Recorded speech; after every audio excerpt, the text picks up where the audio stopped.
Movie असल में एक कल्ट के बारे में है और ये कोई आम कल्ट नहीं था, क्योंकि इस कल्ट में रहने वाले लोग इस दुनिया में रहने वाले लोगों के साथ नहीं रहते थे, बल्कि वो दूर दराज पहाड़ों और जंगलों में बसते थे। इस कल्ट में मोस्टली औरतें ही थी और सिर्फ एक मर्द था जिसका नाम शीपर्ड था। शीपर्ड असल में उस कल्ट का लीडर था। वो सारी औरतों को गाइड करता था और सब उसे फॉलो भी करती थी। ये कल्ट दो पार्ट्स में डिवाइड था, जिनमें एक ग्रुप वाइफ्स का और दूसरा उनकी बेटियों का। वाइफ्स की ड्रेस का कलर पिंक और डॉटर्स के क्लॉथ का कलर ब्लू होता है और ये सारी शिपर्ड ही की वाइफ्स और बेटियां थी और वो शिपर्ड को ही अपना गॉड समझती थी और उन्हें ये लगता था कि शिपर्ड ने ही उन्हें जिंदगी दी है, जिसकी वजह ये थी कि वो सारी औरतें शिपर्ड को अलग अलग बुरी हालतों में मिली थी। मीन्स उनकी लाइफ ज्यादा अच्छी नहीं थी और शिपर्ड ने ही उन्हें जिंदगी जीने का एक नया रास्ता दिखाया, एक ऐसी लाइफ जो पीसफुल हो। और वो सब इस जिंदगी में इतनी मगन हो गई कि वो शिपर्ड को ही अपना गॉड समझने लगी। वो शिपर्ड की हर बात मानती। अगर दूसरे लफ्जों में कहा जाए तो शिपर्ड के गुलाम बन चुके। उन सबके जीने का लाइफस्टाइल बहुत सिंपल था और दुनिया के लोगों से तो वो बिल्कुल ही डिस्कनेक्ट हो चुके। यहाँ तक कि अगर कोई बीमार भी हो जाता तो उसको हॉस्पिटल लेकर नहीं जाया जाता। और इस कल्ट के कुछ रूल भी थे जो खुद शिपर्ड ने ही बनाए थे और उन सब रूल्स को स्ट्रिक्टली फॉलो भी किया जाता। क्योंकि इस कल्ट में ज्यादा औरतें भी थी तो पीरियड्स होना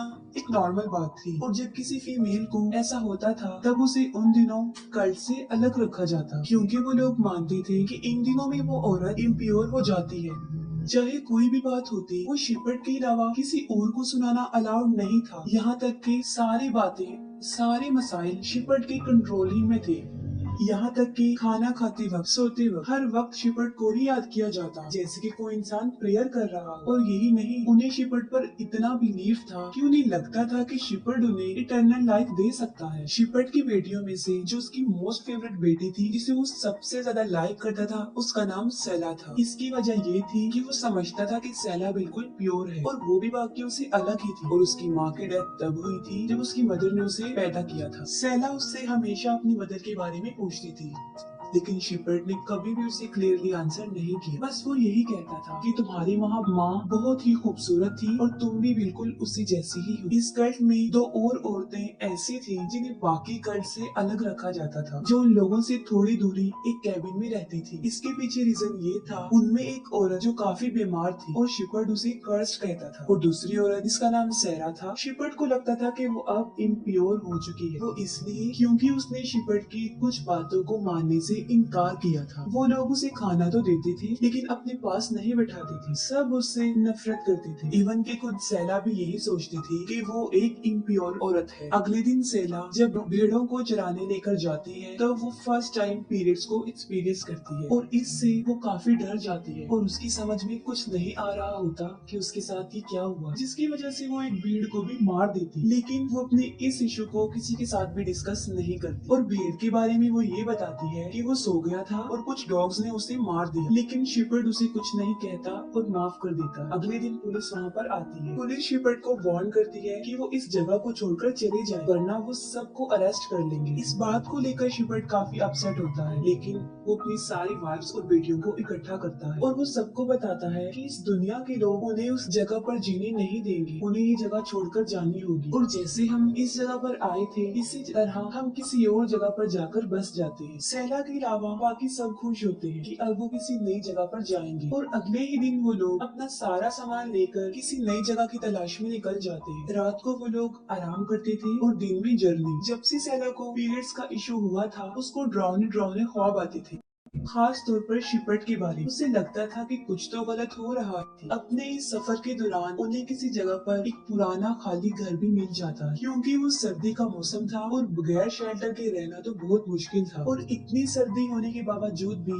शिपर्ड वहाँ रहने से इनकार कर देता है। वो कहता है कि हम यहाँ नहीं रह सकते, ये टूटे हुए लोगों का घर है और वो कहता है कि हम इन लोगों से अलग हैं, हमें इन जैसा नहीं बनना। और वहीं पर वो रात को टेंट लगाकर रात गुजारते हैं। और फिर सेला की बहनों में एक को उसके पीरियड्स के बारे में पता चल जाता है। ये बात वो सबको बता देती है और शिपर्ड के कहने पर ही कुछ दिनों के लिए सेला को उस इम्प्योर सेरा के साथ रखा गया। इस दौरान सेरा सेला को काफी कुछ बताती है, खासतौर पर उसकी मदर और शिपर्ट के बारे में। वो बताती है कि जब सैला पैदा हुई तब उसकी माँ बहुत बीमार थी, उसे इन्फेक्शन हो गया था, उसे डॉक्टर की जरूरत थी, लेकिन शिपर्ट की वजह से उसे हॉस्पिटल नहीं ले जाया गया और फाइनली उसकी डेथ हो गई। तब सैला उससे पूछती है कि आप अभी तक यहाँ पर क्यों हैं? ये सब कुछ छोड़कर चली क्यों नहीं गई? जिस पर वो कहती है कि अब मैं इस जिंदगी की आदी हो चुकी हूँ और मुझे तो ये भी नहीं पता कि मैं कौन हूँ। लेकिन असल में उसके दिल में शिपर्ट के लिए नफरत के सिवा कुछ भी नहीं था और वो शिपर्ट की रियलिटी और इस कल्ट के बारे में सारा कुछ जानती थी, तभी उसे सबसे अलग रखा गया था ताकि वो बाकी औरतों को ना भड़का सके। और अब तो सैला को भी ये सब कुछ अजीब लगना शुरू हो गया था और वो भी आहिस्ता आहिस्ता शिपर्ट से नफरत करने लग गई, लेकिन अपनी वो ये फीलिंग्स किसी के साथ भी शेयर नहीं करती थी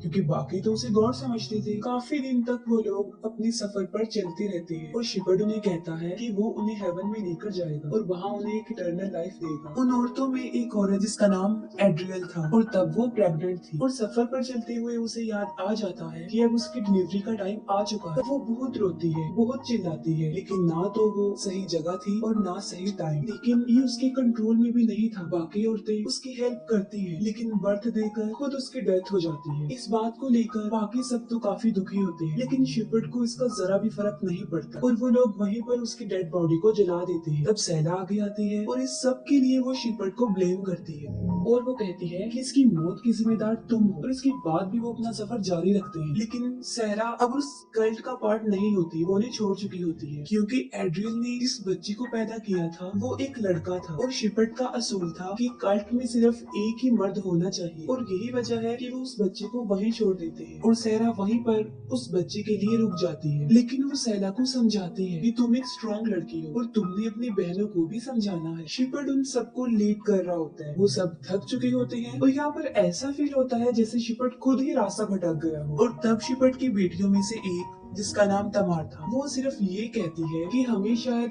अलग रास्ते पर जाना था, जिस पर शिपर्ट काफी भड़क जाता है और वो उसे डांटता है कि अब क्या तुम मुझे सिखाओगे कि कैसे लेट करते हैं। और शिपर्ट सबके सामने ही उसे पीटना शुरू कर देता है। वो काफी रोती है और कहती है कि मुझसे गलती हो गई है, लेकिन इसके बावजूद भी कोई उसकी हेल्प नहीं कर रहा था। वो उसे काफी बुरी तरह घसीटता है और कहता है कि मुझे मत सिखाओ कि कैसे लीड करना। और एक बार फिर से वो चलने लगते हैं और सारी औरतें शिपर्ट को ही फॉलो करती हैं। काफी दिनों सफर करने के बाद फाइनली वो अपने डेस्टिनेशन तक पहुंच जाते हैं। वो काफी बड़ा और बहुत ही खूबसूरत लैंड था और शिपर्ट उनसे कहता है कि मैं दुनिया में ही तुम्हें हेवन दे रहा हूँ और आज से हम इस जगह पर ही रहेंगे। और इस बात से सब लोग काफी खुश थे। लेक पर पहुंचते ही वो अपनी सब बेटियों को बात देकर इम्प्योर कर देता है और उसने अपनी सारी वाइफ से वादा किया था कि वो उन्हें इटर्नल लाइफ देगा, लेकिन उन्हें ये नहीं पता था कि वो किस किस्म की इटर्नल लाइफ होगी। उसी रात शिपर्ट सैला को अपने टेंट में बुलाता है, जिस पर सैला को काफी अजीब फील होता है और आधी रात को